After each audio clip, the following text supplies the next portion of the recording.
Welcome to HCS Talks. I'm your host, Superintendent of Hampton City Schools, Raymond Haynes.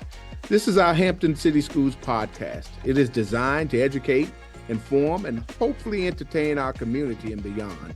We talk about a lot of different topics related to education, students, teachers, support staff, parents, programs and initiatives, community partnerships, and more. We also like to spotlight Hampton City Schools graduates and community members. So we hope you will stay tuned and keep listening to HCS Talks.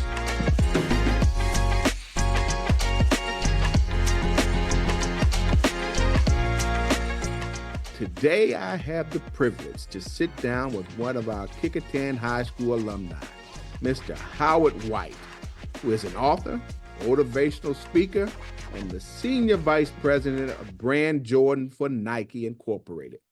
So, Mr. White, thank you for being a guest on HCS Talks. I'm looking forward to our conversation and for the listening audience to learn more about you, your experiences as a Hampton City Schools student, and your many accomplishments over the years. So let's start with introducing yourself and giving us a brief overview of your educational path and connection to Hampton. Thanks, Remy. How you doing, man? Doing well, thanks. Okay, super. My name is Howard White. Just think you heard Doc say that Hampton City Schools. I'm a product of Hampton. That is just who I am.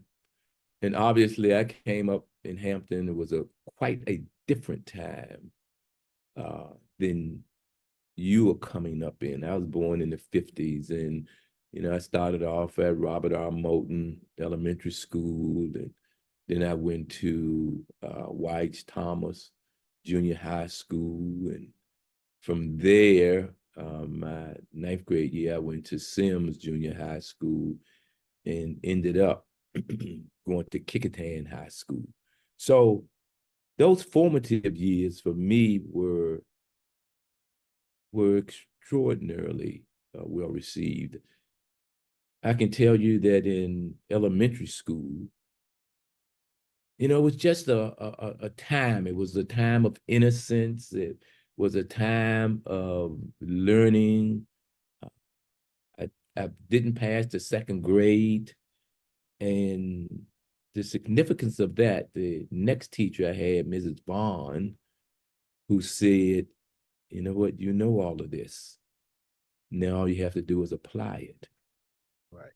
I can remember in the 6th grade with Mrs. Hall, I was a patrol, and I don't even know if you have patrols today, but I was a patrol. Safety patrols, yes. Safety patrol, yeah. But Mr. Wilson would have people, and then you got to direct them across the street when it was safe. And, Mr. Hall walked out of the classroom, and one of the guys said something, everybody was laughing and just falling out, and she walked back in, and as kids will do, everybody was there quiet. What happened? Nobody said a thing until Leon, oh yeah, okay. And she said, Howard. She said, Howard, come here. Howard. I walked up in the front of the class, and she began to snatch that patrol belt off of me. And she said, go sit down. But that was an early lesson, because obviously she expected far more of me. And I will tell young people today, your expectations of yourself, because you don't even know who yourself is, may be superseded by someone that sees something in you. Wow. But you don't have the wherewithal to live up to it. That day, Ms. Hall told me, or she didn't tell me, you're part of the problem or you're part of the solution. I was part of the problem that day. And so I found out that you have a choice in life. My choice got my patrol belt taken. So it's when you see these things, are you capable of utilizing them to advance your life? That's all. When I got to over at White's Thomas at that time, one of my teachers, now I'll never forget her, Mrs. Gilmore, and I think she married one of the former superintendents of Hampton City Schools, Mr. Washington. And I know that, you know, that was a woman that cared. That was a woman that instructed. That was a woman that kept you going.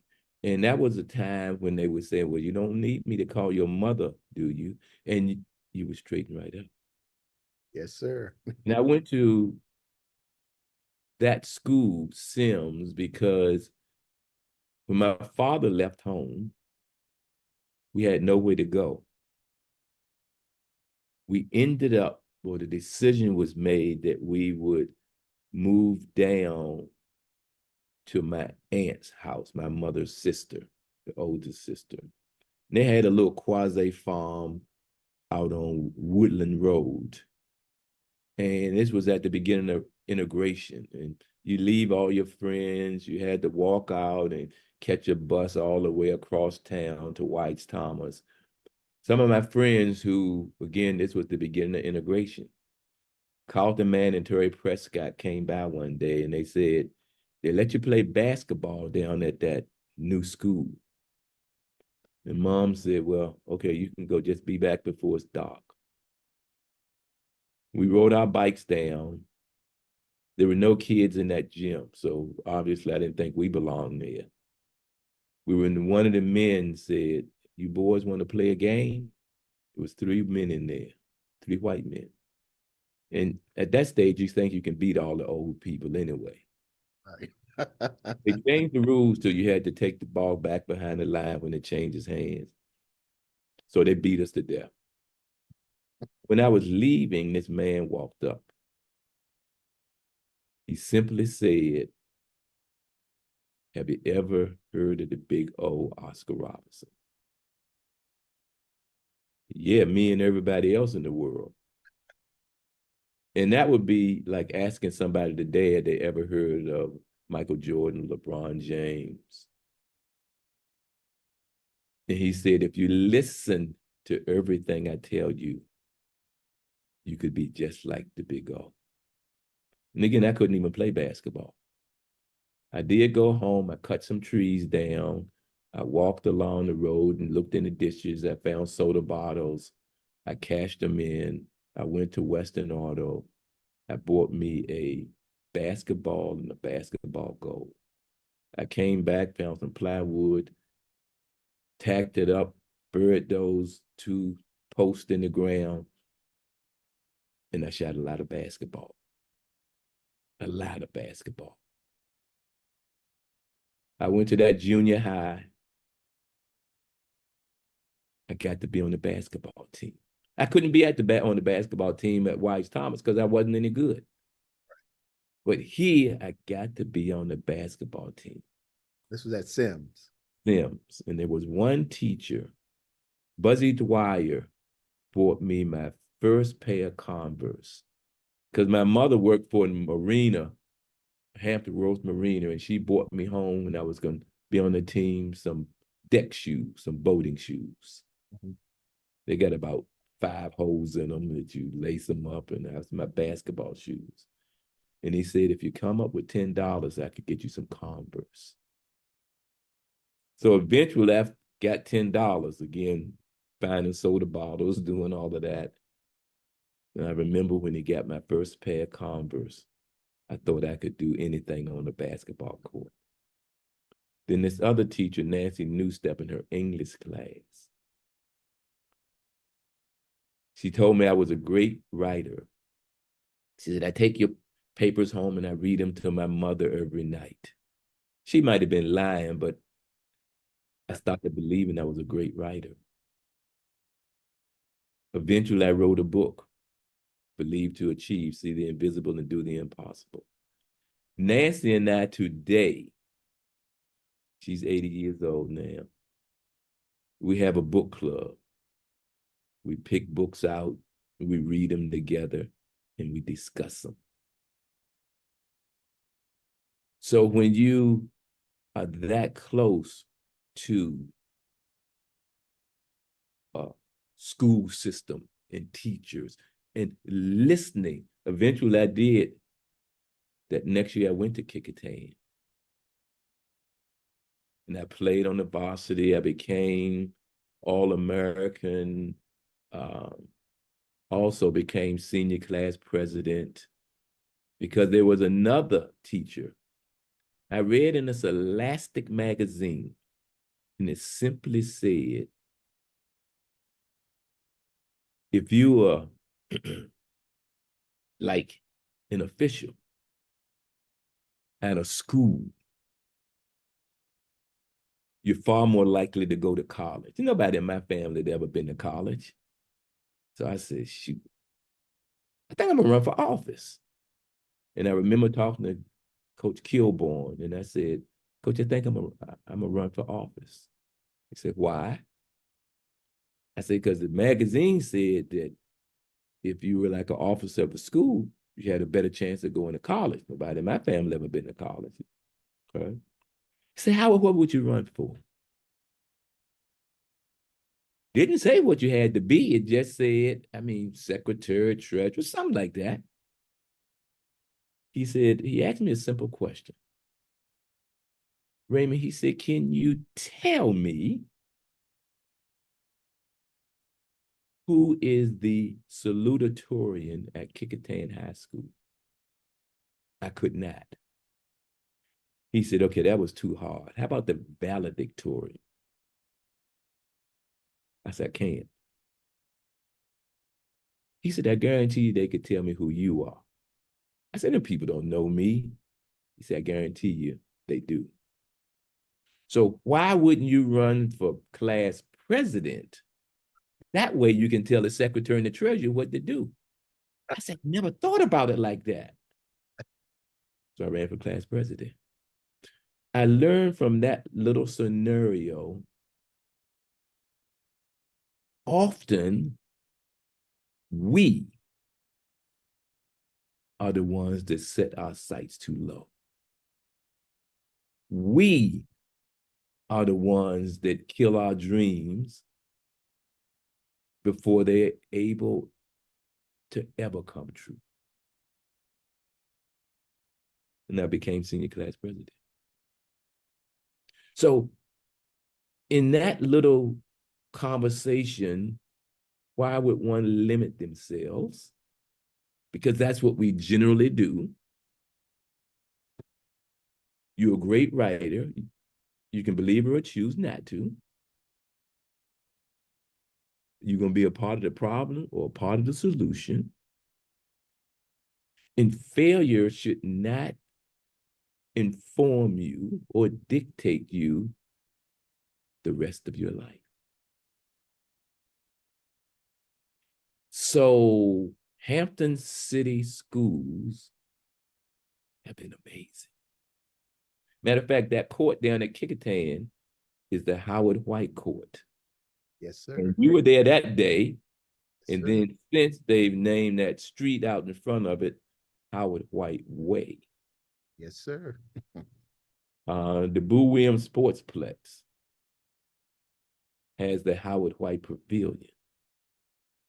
So none of those things are indicative of who Howard White is, but they're all indicative of what's possible if you choose to believe in all the things that happen to you. And there are plenty of things that happen to us. Most of them, we just let them go by the wayside. Wow. I have a bunch of questions here, but I think that you covered most of them. And dropping these pearls of wisdom, I'm sitting here probably having a few goosebumps around me as well. Um, Listening audience probably didn't know that you were your class president. They probably didn't know that you had aspirations above and beyond basketball. I'm not even so sure. You mentioned Oscar Robinson, and that back then was the Michael Jordan of basketball during that time and era, and LeBron James or what have you. But with all of that, there was also the Howard White. Now, I know before there was a Boo Williams and Allen Iverson and Michael Vick and all these other folks that have come out of this area, done my homework. I have been told there is no one that was better than Howard White coming out of the city of Hampton. Howard White was the most phenomenal basketball player to ever come out of the city of Hampton. And I know you're a very modest man, but I hear these stories all the time about the legacy of Howard White and how you went on to the University of Maryland. And had you not been injured, they would have been talking about Howard White before there was a Julius Erving or anyone else. So just talk about your experience in terms of how athletics took you to things that you probably could not have imagined you would have experienced during your time at Kecoughtan and then even at the University of Maryland. They're almost indescribable. What, as a young boy coming up in Hampton, you know, maybe seventh or eighth grade when my dad left home, seventh grade, sixth grade, seventh grade, I think. And so many of us, so many of our young people, they actually feel lost. They actually feel like it's their fault. There can be failures. And that often is a reality that sinks in. You know, in truth, we are such positive individuals. What we then allow is this negative space to overtake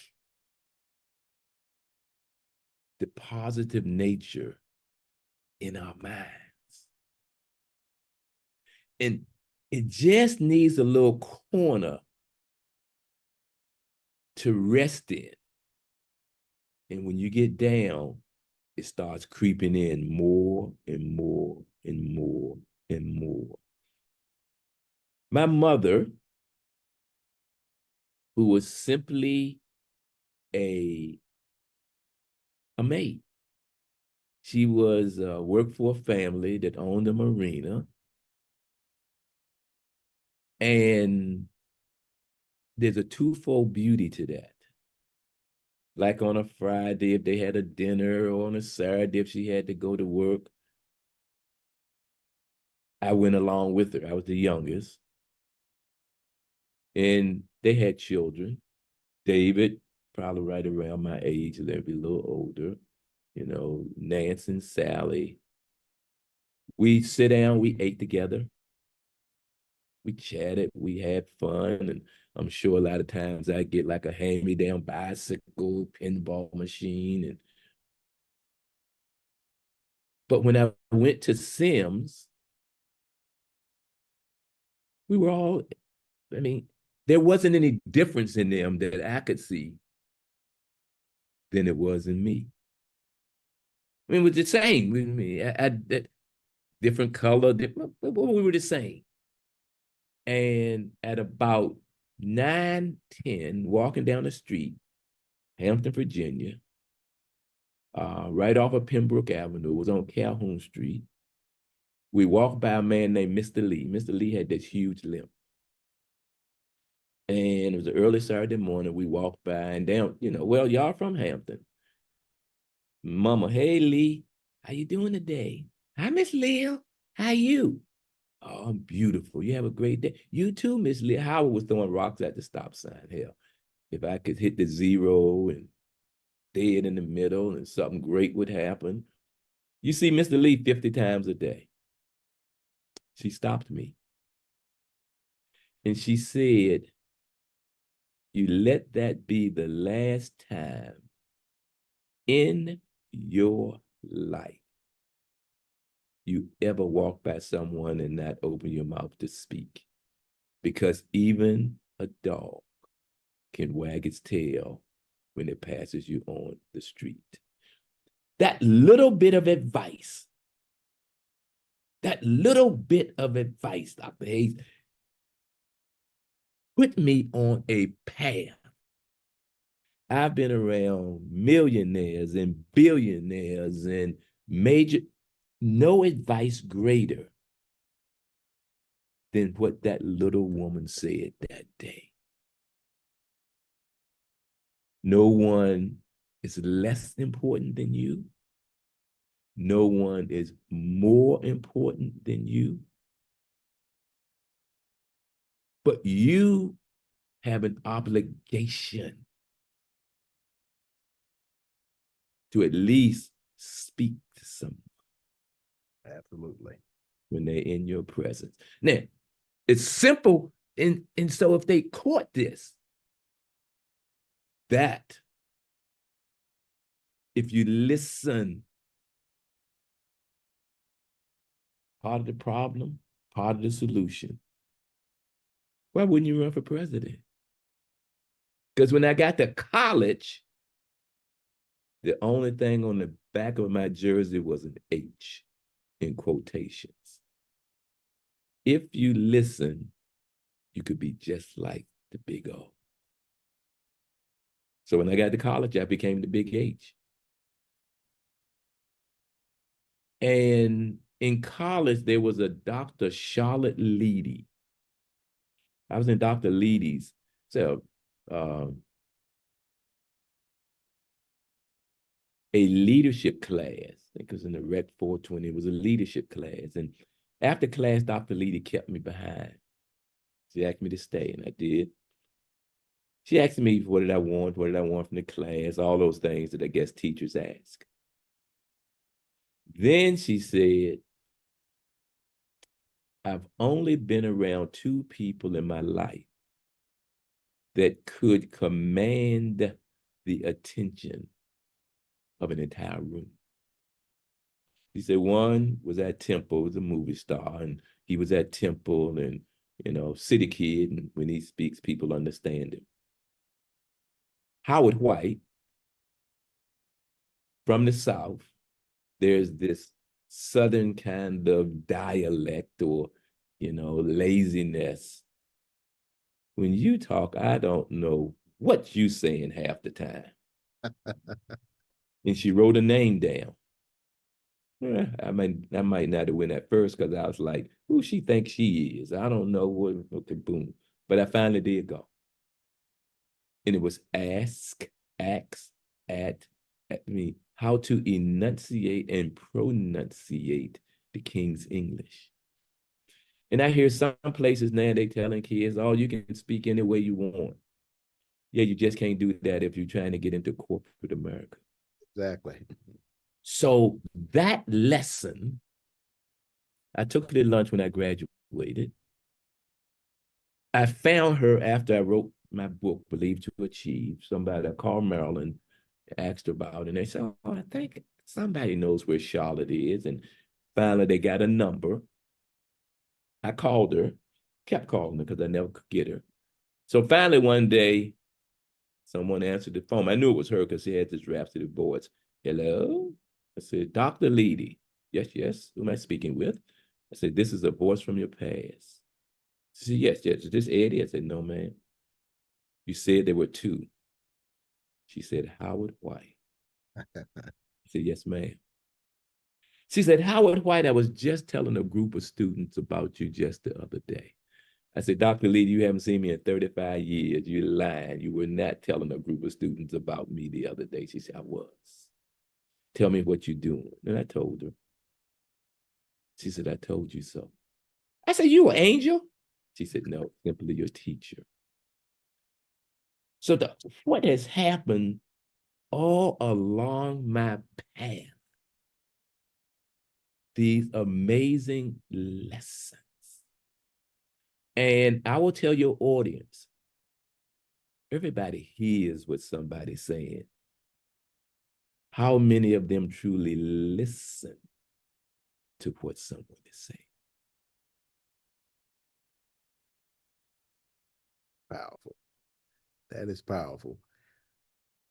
So, Mr. White, what were your career aspirations when you were in college? You were probably planning on Playing basketball.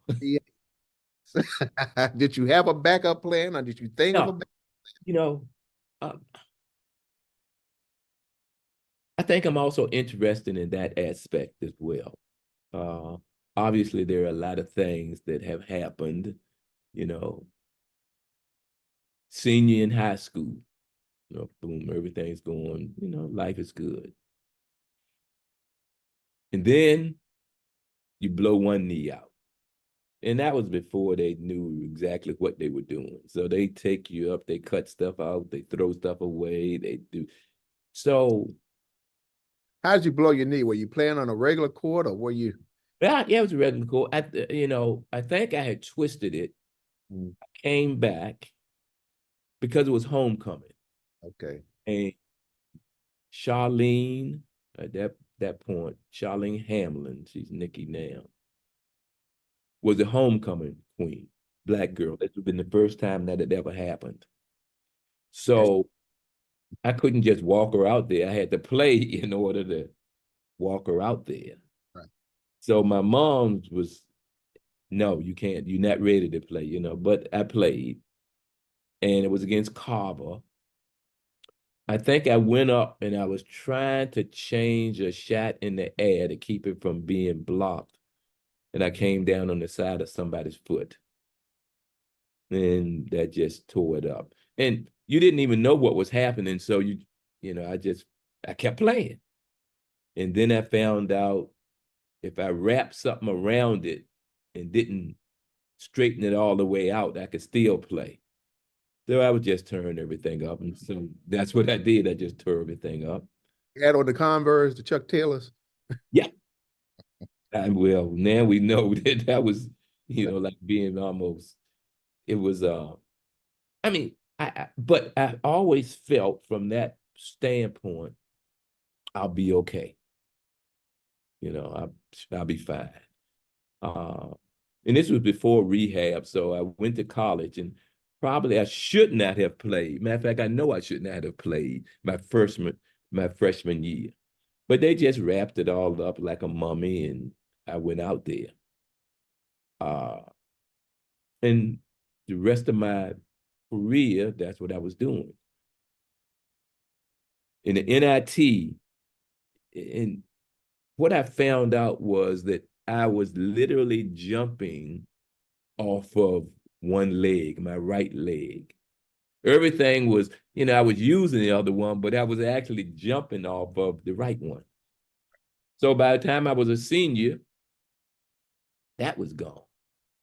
It was just college, but again, I didn't want to play anymore. It wasn't fun.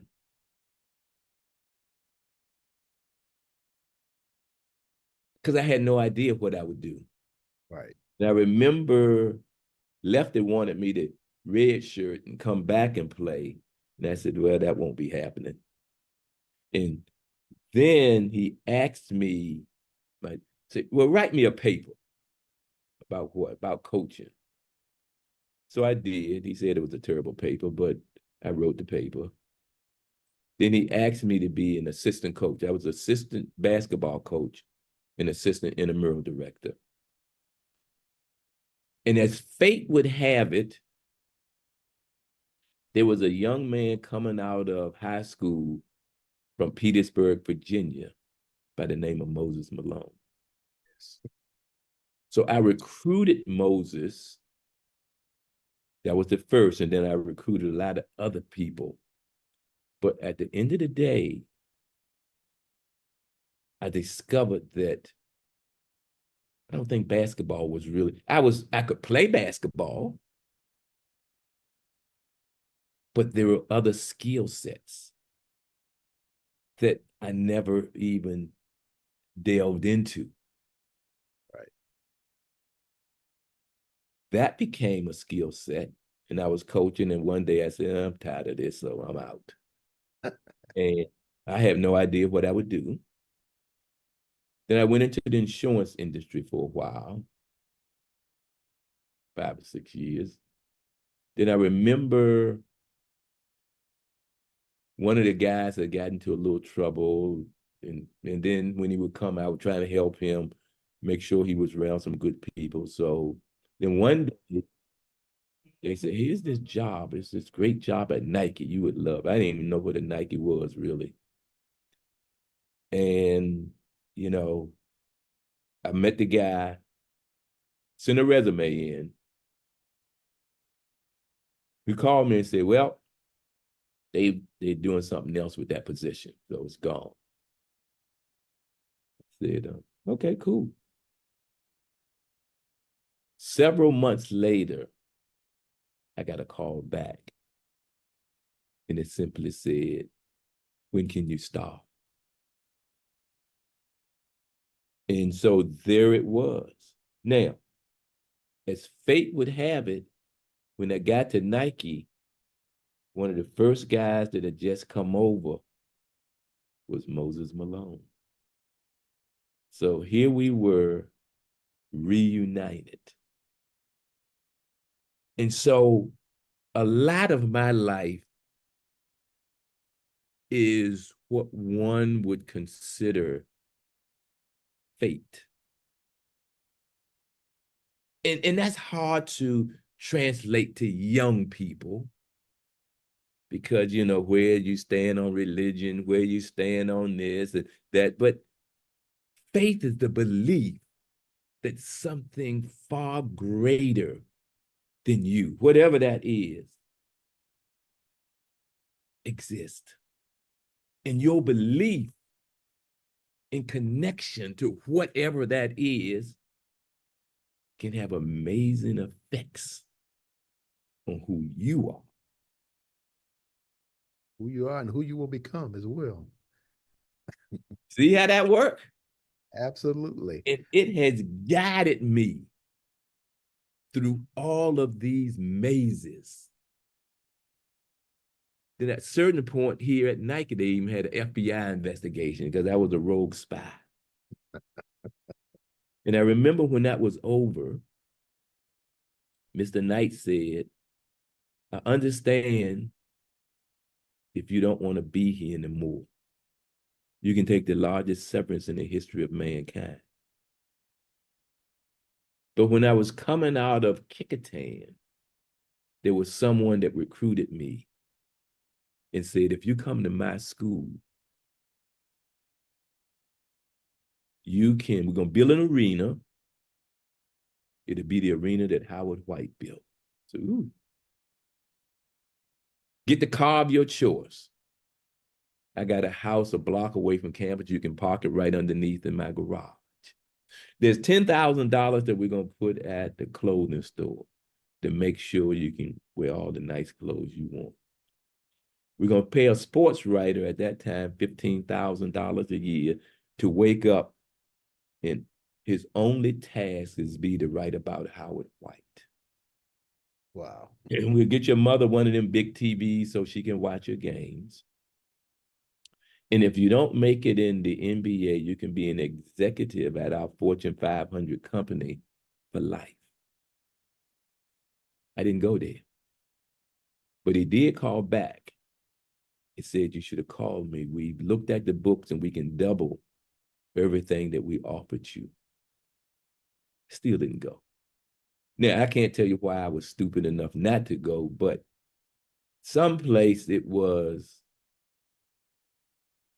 I'm not for sale. When Mr. Knight asked me, my response was, you asked me to come here to help you build something. We haven't finished yet. See, We are far more powerful than we give ourselves credit for. We give ourselves credit to be a car engine. We don't give ourselves credit to be a jet engine. Or for a car, we might pick a Cadillac. We don't pick the Ferrari. Who you are and what you becomes who you believe you should become. Without comes from folks who motivate you and encourage you, like you mentioned these teachers, and you mentioned Miss Gilmore. So we have some commonalities because her husband, Mr. Washington, and he's former first African American superintendent. And sure. talk every week. So he continues to serve as a mentor and a motivator for me. And at one time, sort of like what you were saying, I didn't know what I could do. My aspirations were just to become a counselor. And he says, well, hey, you can start off that way, but why not eventually be superintendent? And I could not see that, but he saw some things in me I did not see in myself. And he also told me, stop setting the bar so low for yourself. There are bigger opportunities out there for you, and there are folks who can help you to get to where you need to be or where you should be in your purpose in life. And I hope this is what they take away from that. They take away from your journey, Yes, from the counselor, superintendent of Hampton City Schools. yes, sir. I mean, for the average person, that's humongous. Dr. Leedy. Okay, you may not see yourself there, but I do. But Right, let me help you because you need to go to this speech therapist right, so you can get to those places. right.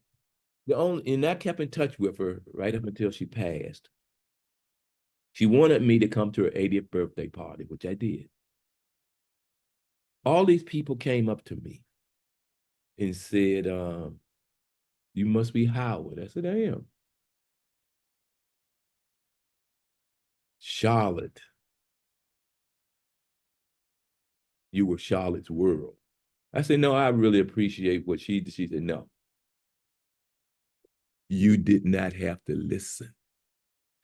See, we're back to that listening thing. You did not have to listen. You could have kept the mindset of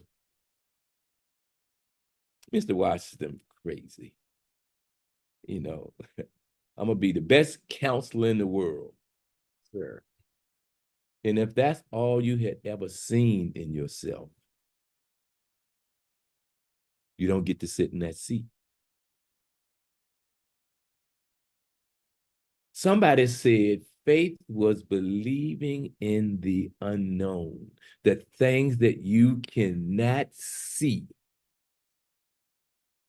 but your mind may be able to see. And if you can set that as I have, not in your conscious mind, because that's dealing with everything out in the world and all the negatives. If you can reel that into your subconscious mind, because that's where the power is, that will take you so far. Sir. And you don't even know you're on the ride. You see something, boy, man, I love that car. And you cut the car out first, you just put it on your notebook. Then you might be drawing pictures of it. And then one day you put it on the refrigerator. Then you got it on the backpack. And unbeknownst to you, your mind is finding ways. It's telling you, well, you know what? You can cut some costs here. Well, you know what? You can do this and make this simpler. You know what? You don't need all of those. Your mind is already taking you towards that car. And you don't even know it. So the power of that thing, that connection to the universe, is powerful. It absolutely is. It absolutely is. So, Mr. White, so a lot of words of wisdom and the stories behind your journey are just so impactful, and I know the listening audience is going to get a lot from this podcast. Do have a question for you too in terms of being a student athlete. So why is it important for the young people, a young student athlete, to have a vision or plan for their future? Well, it's not important, not unless you want a future. So, I think you have to, I mean, literally have to, in the world that they are coming up to, when there are so many distractions. And, a lot of times people, now they don't even play sports because it's supposed to teach you all of these valuable lessons. Everybody's paying sports because they want to get paid. There's going to be a deal here, and I'm going to make this, and they're going to be a deal. Okay, cool. Sports ain't going to last but so long. Hell, you can be great and be LeBron and play 20 years. What, you 40? Life is so much bigger. And I can tell you, if you don't prepare for it, it already has a place for you. The world can be a demonizing, cruel, cold place to be. Or it can be the greatest place on the planet. You can see things that not many people will ever see. You will be able to do and see things that your parents couldn't see, their parents couldn't see, and their parents before them couldn't see. But there's a price to get into that. And if all you think it is dribbling a basketball, catching a football, hitting a baseball, kicking a soccer ball, if all that is great, that don't last but so long. You're So right. tell me the people you're hanging around with. Tell me the people that, if you want to be something in life, just change the way you see it. I mean, it sounds so simple. Change your attitude towards the things. Stop seeing it the way it's going to hold you back. Stop being a victim to everything that's held a zillion people back. Because that ain't going to get you but so far. Start triumphing who you want to be and take every necessary step in your power to be that. One of the things that I've learned to be true for me as well, surround yourself with folks you aspire to be like. If you're looking to be an entrepreneur, find an entrepreneur. Find someone who's doing some things that you are most interested in and connect yourself with them.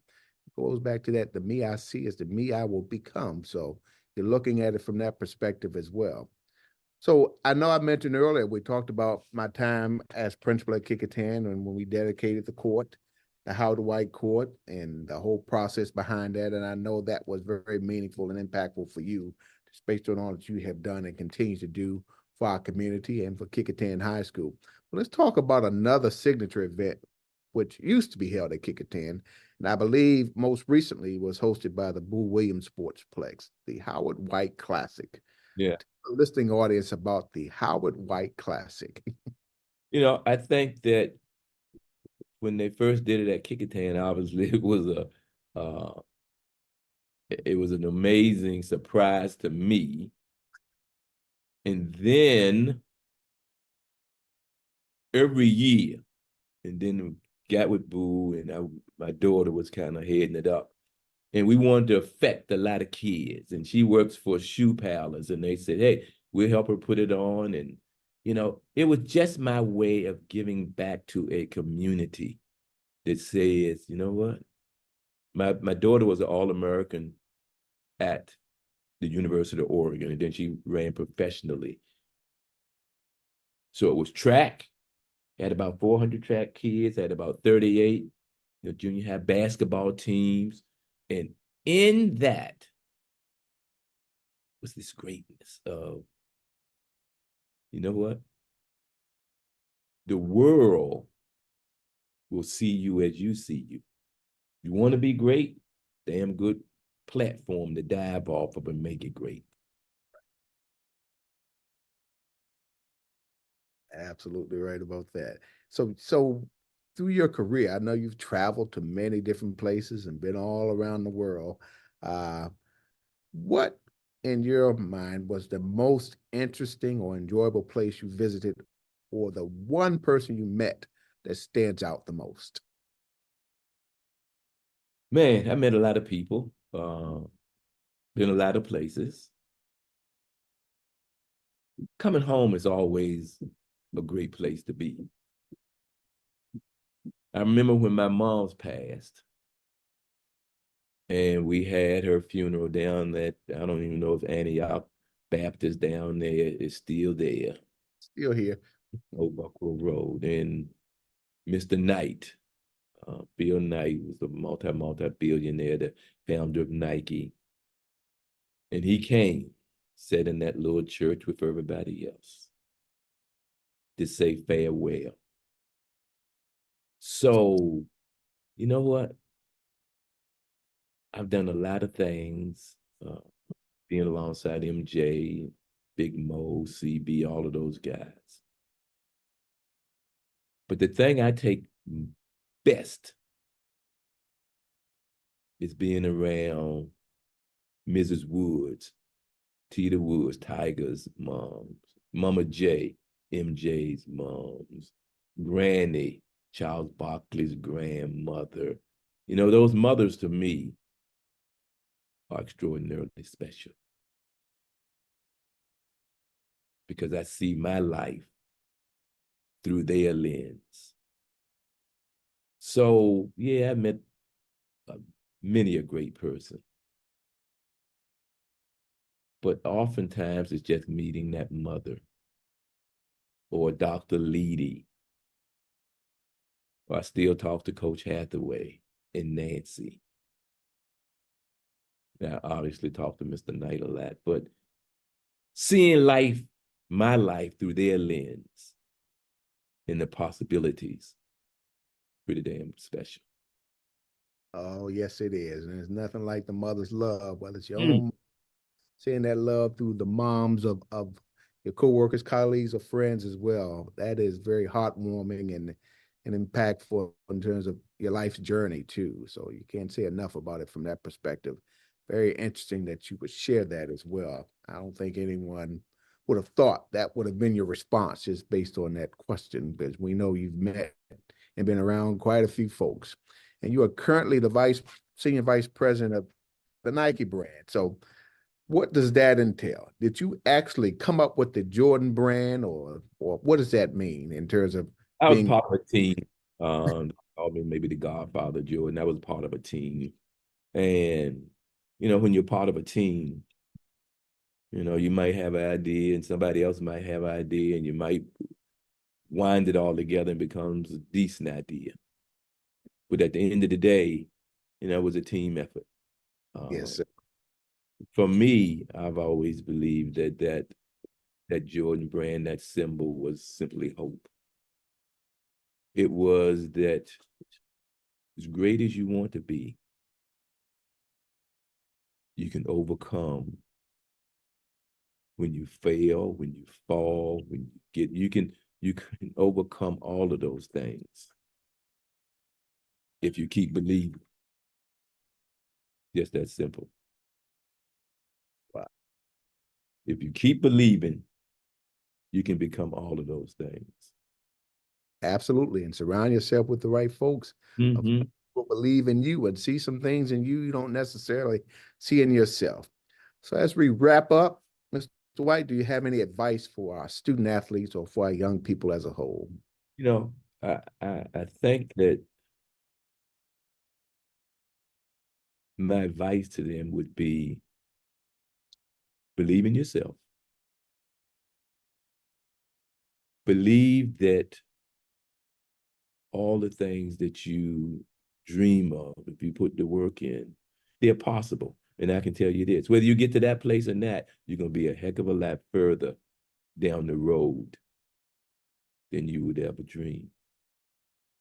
Don't be afraid of failure.